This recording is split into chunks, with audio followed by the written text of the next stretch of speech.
Duh. It's Tron in time, and then he Aries all over the place.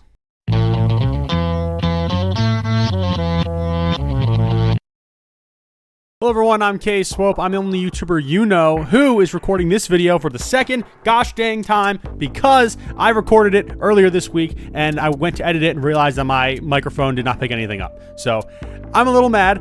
That being said, please stick around to the end of the video. I would greatly appreciate that, especially given that I had to put like almost double the amount of time and energy into this one because I had to redo the whole thing all over again. I would really appreciate that, but I'll keep my begging for liking and subscribing and all that jazz to the end of the video. But in the meantime, we're reviewing Tron Ares. Here's what we're going to be doing. We're going to be talking about the movie, talking about the things I found about it that I liked, things that I didn't like. At the end, we're going to rate it on a scale from 1 to 10, 1 being the cinematic equivalent to stepping on a Lego brick, and 10 being the cinematic equivalent to Citizen Kane.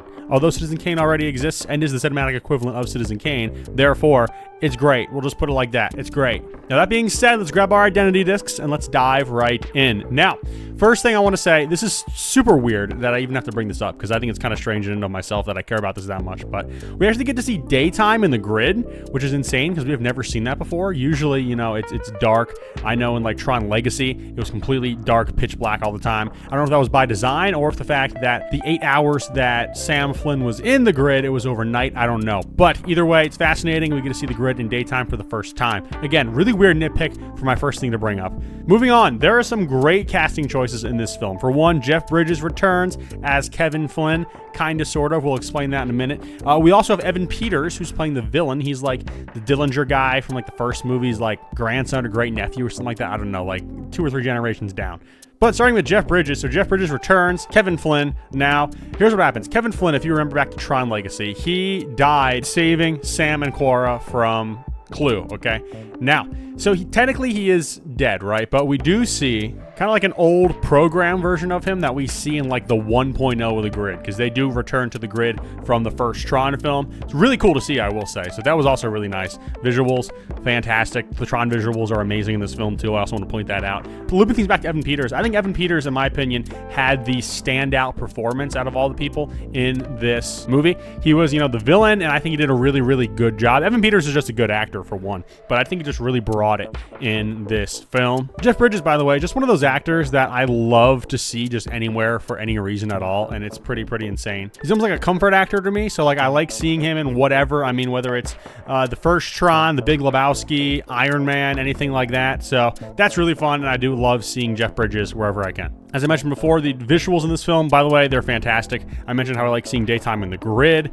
We do, however, spend a lot of time outside the grid because the main plot of this film, basically Evan Peters' character, okay, he's trying to bring things from the grid out to real life, okay? So basically he can create anything, recognizers, tanks, you know, any type of crazy Tron vehicles, light cycles. He can basically bring them out, almost like 3D print them with lasers. It's pretty cool looking. But he can do that, and so that's kind of what the plot is like partially dealing with. It's part of the big moving forces in the plot, okay? And so it's really interesting because we get to see those in real life and how they would react with, you know, real life things. And so that makes for some really interesting stuff and concepts. You probably saw some of the trailers. You probably got to see some good glimpses of that, but really interesting to see how they kind of blended both of those worlds, I will say that. But then, of course, if you're like me and just a hardcore fan of Tron Legacy and you just love the grid and the grid setting, there's a lot of that there too, and that is fantastic. I also got to say, I need to talk about someone that I talked about a few weeks ago. If you watched my Joker review, okay, with the Jokers from worst to best, okay, I actually talked about this guy. I wanted him to be the best Joker.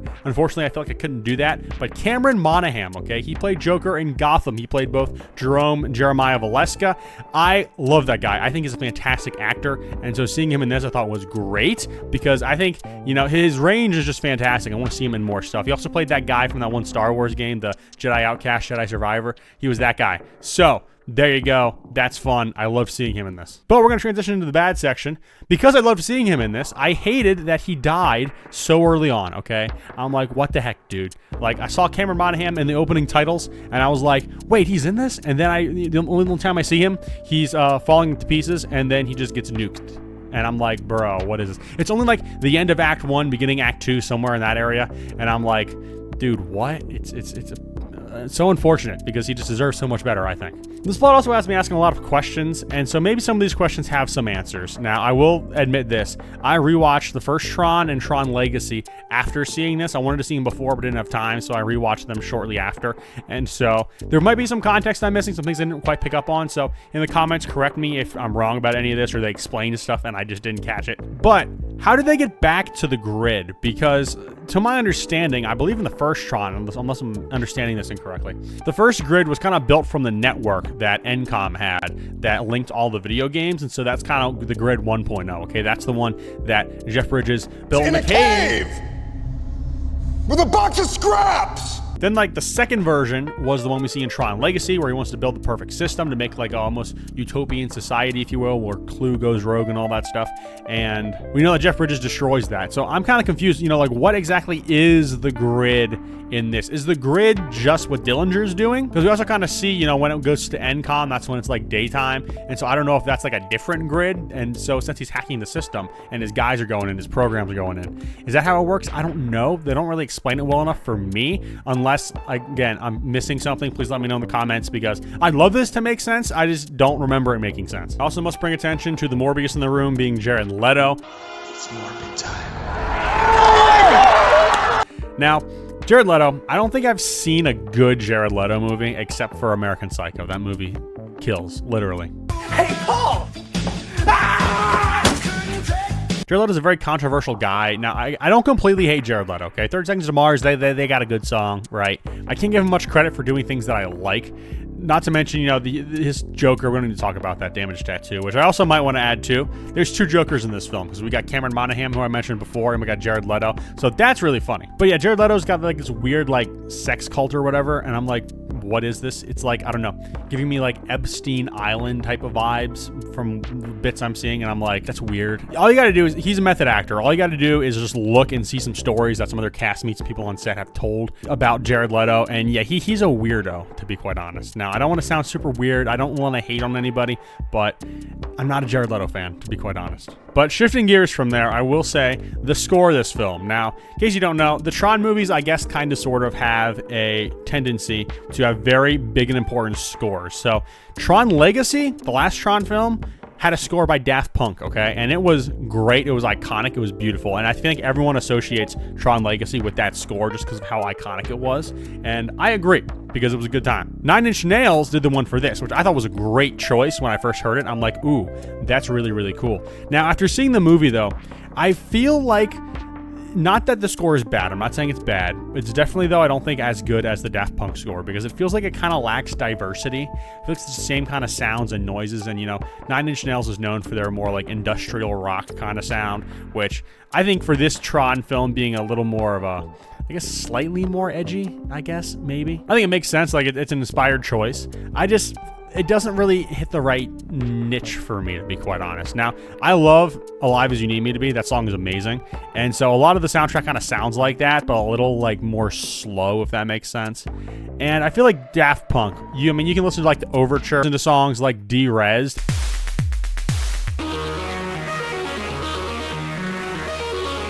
There is so much variety between these two songs in terms of, you know, music and things like that. Like, Derezed is super, you know, like Daft Punk at their Daft Punkiest. And then you got, like, the overtures and, like, basically almost the rest of the soundtrack. And it's just very more, like, toned down and sounds like a score with a lot of heavily EDM, if that's what you would call Daft Punk or whatever. It sounds very Daft Punk inspired without being full like electronic, and I really, really like that score. This score, I feel like they don't really do that quite as well. Like, I was listening to it and I'm like, these songs sound like almost indistinguishable from each other, in my opinion, personally. Now, I know some songs that kind of amp things up and get more excited, but like, I don't know, it doesn't hit me in the same way that Daft Punk did. I also really hate when they try to, in movies, make comparisons or parallels to previously existing works of art, and the parallels just fall flat. And we see that in this, because we see Ares is like reading snippets from the book Frankenstein, and so I'm thinking to myself, is he trying to relate to Frankenstein's monster? Because Frankenstein's monster is objectionably a bad guy. He's a bad character, and Ares is not really. And so as a result, it just feels weird, like they're almost missing the entire point of Frankenstein, so I'd rather them just not bring it up and try to draw that parallel. That just feels really dumb to me. I also think it's really dumb that they kind of try to make an example or, you know, have the conversation about good AI. Now, don't get me wrong. AI, you can do some stuff with AI that's, you know, good and helpful and things like that. I think, you know, it's got some good uses, okay? However, generally, I absolutely hate AI. Mostly like generative AI or, you know, like your chat GPTs, you know, those. I don't hate chat GPT like entirely, but like when someone's trying to do something important and they do it with chat GPT, it's just the laziest thing ever. And, you know, generative art, like I said, hideous, horrible. I hate when I see businesses, okay? I see a lot of local businesses with this, or like Coca-Cola at Christmas time last year. That was weird. But they use generative AI to promote their business. And I'm just thinking to myself, that just tells me your business is so starved for creativity. And it makes me like not want to support the business, honestly, because it just looks like slop. It's just ugly. It always looks really, really off. It's just absolutely hideous. And I absolutely hate generative AI. And so it's terrible. It's the worst. And yeah, I don't know. I hate that this conversation is in this too, because that feels like the conversation we've been having for like the last 5 years. And we've kind of come to conclusions about it. So I feel like this film is really late to that point. I also feel as if this film's plot is kind of convoluted. Like it's not like the most convoluted thing, but I just feel like the plot was very like all over the place at times. So they don't really stay on like one train of thought for long enough. There's like a lot going on for one in the plot, and then it just kind of like jumps really fast. The pacing is really off, I think, to me. It's like it goes really fast, but almost too fast, where it does not give you enough time with certain things and ideas to really let it marinate and for it to really mean anything to you. This feels a little too fast, and because we're talking about all kinds of, you know, new sci-fi things and concepts, I think we need more time with them. And so certain things, specifically the middle of the film, I kind of got confused a little bit because there was just so much going on and it was moving so fast, and I'm like, hold on a second. And I'm trying to think through this stuff as it's happening, and I don't really have enough time to, so that does not help at all. I was going to point this out too. I feel like this film might, and this is going to be very tinfoil hat-esque of me, so if you don't believe what I'm saying, okay, whatever, just don't click away from the video just because I'm saying this. But I feel like it's kind of got some Gnostic, maybe like subcontext kind of going on, because in case you don't know, Gnosticism, okay, generally it's the belief system that God is essentially evil and he does not want what's best for you, and so he tries to, you know, have things forbidden from you. So for example, a Gnostic would probably say something like the fall in the garden, eating the fruit of the tree, that was God just not wanting us to have a certain something or other, and then, you know, we took it and got it, and that's like a good thing, which is furthest thing from the truth. But you can see that by, you know, you have this creator guy, you know, Ares is creator, the Dillinger guy, the bad guy of this film. He creates him, he's kind of telling him what to do, and I think that's just like a similar thing that's drawn there to Gnosticism. Now, again, I don't know, I could be complete tinfoil hat here, but I will say I'll drop in the iCard right here a link to a video that I saw, I thought was really, really good in explaining that kind of thing, with some other examples of movies that kind of have those kind of undertones, which I don't like at all, because, you know, I'm a big fan of truth, justice, and the American way, and I think for truth, we need to have, you know, biblical truth at the center of all of it, because that is really the truth that all truth stems from. So, just something to mention, if you're a Christian watching this, maybe don't show this to your kids so they're a little older and they know, you know, the difference between stuff, because we don't want this, you know, pervading their minds at such a young age that all authority is bad, because not all of it is. But anyways, rant over, tinfoil hat taken off. I also want to point out too, this is my last bad point, the ADR in this film is pretty bad. And when I say pretty bad, I mean like Madam Web levels of bad. Now, there's not a lot of it in this film that I've noticed, at least, but there's definitely a shot or two where I'm looking at it and they just kind of cut away in a similar fashion that they do in Madam Web, when some character is going on and on about something that they clearly did not say when they were filming, but they just kind of want to do it, so they just show the other person's face for a couple of seconds for too long.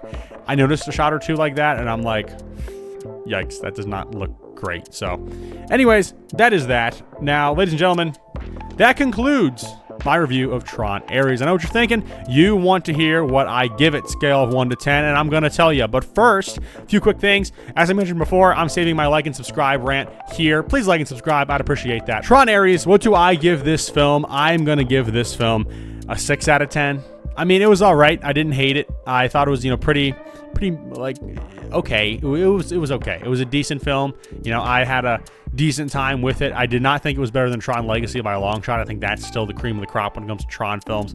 But I still want to see more Tron, and I know Disney's kind of on the fence about retiring it, to which I would say that is stupid. And if you're going to retire it, I would probably recommend taking Tron into the animation sphere. That way you can, keep some legacy characters, like Kevin Flynn, or if you need to have, Sam Flynn back, because he was a fun protagonist. And the original actor, whose name escapes me, is not available. You can just have someone else voice it. I think that's a great and safe way to do that. More Tron Uprisings. We could see more shows like that. I think that would be a really, really nice way to continue this franchise if it's not making enough for you at the box office. That's all I'm saying. But what did you think of Tron Ares? Love to know what you think in the comments. That's going to wrap things up for me, ladies and gentlemen. I am K Swope. Thank you for watching. Jesus loves you, and I will catch you in the next one.